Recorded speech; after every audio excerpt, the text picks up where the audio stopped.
বাংলাদেশের বাস্তবতায় আপনি নিশ্চয়ই আমার সাথে একমত হবেন।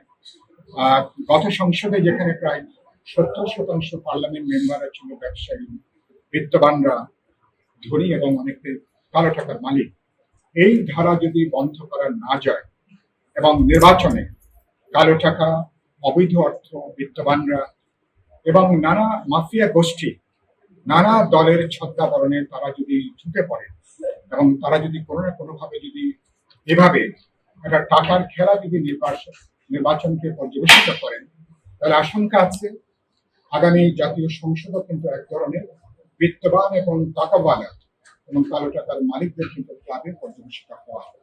আমরা এত সংস্কার করছি, এত আলোচনা করছি, দেখা যাচ্ছে যে এটা অনেকটা কিন্তু এই কালো টাকার নির্বাচনে এই কালো টাকা সন্ত্রাস মাফিয়া এবং সেখানে অনেকে চর দখলের মতন করে যেভাবে দখলের ভাবনা চিন্তা করছেন, এই ধারা যদি অব্যাহত থাকে নির্বাচন প্রশ্নবিদ্ধ হওয়ার ঝুঁকি আছে। আর সে জায়গা থেকে আমরা মনে করি এমনকি আগামী পার্লামেন্টে নির্বাচন যাতে কালো টাকা বিত্তবানদের ক্লাবে পরিণত না হয় সে ব্যাপারে আমরা প্রধান নির্বাচন কমিশনের দৃষ্টি আকর্ষণ করেছি।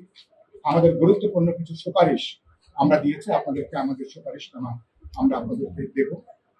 তারা আরপিওর মধ্যে কিছু বিধান তারা যুক্ত করেছেন তিনি বললেন, কিন্তু আমরা এটাকে যথেষ্ট বিবেচনা করছি না। কারণ হচ্ছে যে আপনি দৃশ্যমান কিছু ব্যয় আছে, আর অদৃশ্যমান ব্যয় তো একটা সীমাহীন একটা ব্যয়।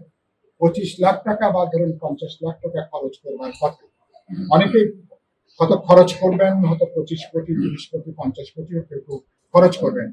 নির্বাচনকে অনেকে একটা বিনিয়োগ হিসেবে দেখেন, একজনের ব্যবসা হিসেবে অনেকে বিবেচনা করে। মনে করেন একবার যদি এমপি হতে পারেন আর সে এমপি যদি সরকারি দলের হয়ে থাকে, তখন তো তার জন্য আরো বাড়তি অনেকগুলো সুযোগ সেখানে তৈরি হয়। ফলে গোটা নির্বাচনী প্রক্রিয়া এই টাকার খেলাটা বন্ধ করা দরকার। প্রকাশ্যে অপ্রকাশ্যে টাকার বেসুমার যে ছড়াছড়ি, এটা বন্ধ করতে না পারলে গোটা নির্বাচনের প্রতিদ্বন্দ্বিতাই একমাত্র 2 থেকে 5% বা 10% বিত্তবানদের মধ্যে এটা সীমাবদ্ধ থাকবে। এটা আমরা বিশেষভাবে মনোযোগ আমরা আকর্ষণ করেছি।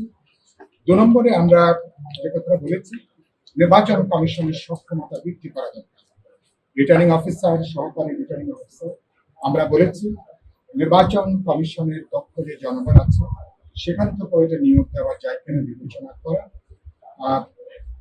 জনপ্রশাসন ক্যাডারের পাশাপাশি অন্যান্য ক্যাডারের দক্ষ অভিজ্ঞ যেসব কর্মকর্তারা আছেন সেখান থেকেও রিটার্নিং অফিসার, সহকারী রিটার্নিং অফিসার নিয়োগ দেওয়া যায় কিনা, এগুলোকে সক্রিয়ভাবে বিবেচনার মধ্যে আনা।